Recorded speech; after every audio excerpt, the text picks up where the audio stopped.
السلام علیکم ورحمۃ اللہ وبرکاتہ۔ میرا نام آصف ہے، میں رینیوبل انرجی انجینئر ہوں۔ بائی بورن میں مسلمان ہوں، اور الحمدللہ بائی ریسرچ بھی میں مسلمان ہوں۔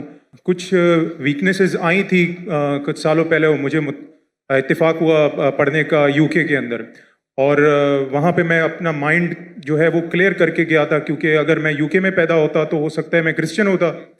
تو یو کے گیا اور وہاں پر کرسچنس پہ بھی ملا اور ڈفرینٹ ریلیجن لوگوں سے بھی ملا، اور ناٹنگھم اسلام انفارمیشن پوائنٹ کے تھرو میں نے دعوت بھی دی، ان سے ملا، اور جس طرح سے ڈیبیٹس ہوئیں، آپ کی بکس ہیں، احمد دیدات کی بکس ہیں، انہوں نے بہت ہیلپ فل کی، اور جب کرسچنز اور ڈفرینٹ تھے وہ بے بس رہ گئے، تو میرا یقین اور پختہ ہو گیا کہ اسلام اور قرآن کے علاوہ اور کوئی مذہب حق نہیں ہے، یہی صرف حق ہے تا قیامت تک، کیونکہ ان کی بے بسی دیکھی میں نہیں دیکھی وہیں پر۔ لیکن کچھ سالوں پہلے سر ایک شخص ہے، وہ بھی آئی پی سی سی احمد دیدات کے اسٹوڈنٹ ہیں، انہوں نے جو ابھی کلیم کیا ہے، آپ چاہیں تو میں اس کا نام بھی لے سکتا ہوں، انہوں نے کہا ہے کہ قرآن کی جو لٹرل میننگز ہیں جو عربک ہیں، عربک میں آپ جب ٹرانسلیٹ کرتے ہیں تو اس کی جو لغت ہے اس سے ہی آپ کو قرآن کو انڈرسٹینڈ کریں۔ آپ جو تفسیر دیکھتے ہیں یا پھر کچھ حدیث ہیں، اس سے آپ اگر دیکھتے ہیں تو وہ قرآن کی انڈرسٹینڈنگ بالکل بدل جاتی ہے، جیسے کہ وہ کہتے ہیں کہ تورات جو ہے وہ موسیٰ علیہ السلام پہ نازل نہیں ہوئی۔ تو میرا کوشچن یہ ہے کہ پوری کی فاؤنڈیشن ہی جو ہے اس نے ڈسٹرب کر دی ہے، کہ جیسے اس نے کہا کہ مسجد اقصیٰ جو ہے وہ فلسطین نہیں ہے بلکہ وہ پیلسٹائن میں ہے۔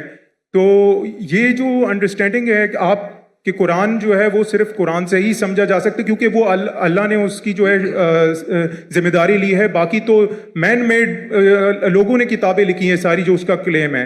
تو میری ریکویسٹ ہے کہ اگر آپ اس کو کلیئر کریں، اس انڈرسٹینڈنگ کو، کہ قرآن کو صرف اسی ٹرانسلیشن سے ہی سمجھا سکتا، کیونکہ اس کو قرآن نے وہ اللہ نے اس کی وہ لی ہے۔